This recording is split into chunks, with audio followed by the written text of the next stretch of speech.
राजाधिराजाय प्रसज्ञतागिने नमो वयं वैः श्रवणाय कुर्महे समे कामां कामकामाय मह्यं कामेश्वरो वै श्रवणो ददातु कुबेराय वै श्रवणाय महाराजाय नमः।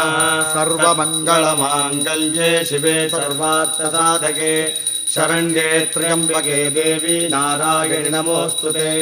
तत्पुरुषाय विद्महे वक्रतुण्डाय धीमहि तन्नो दन्तिः प्रचोदयात्।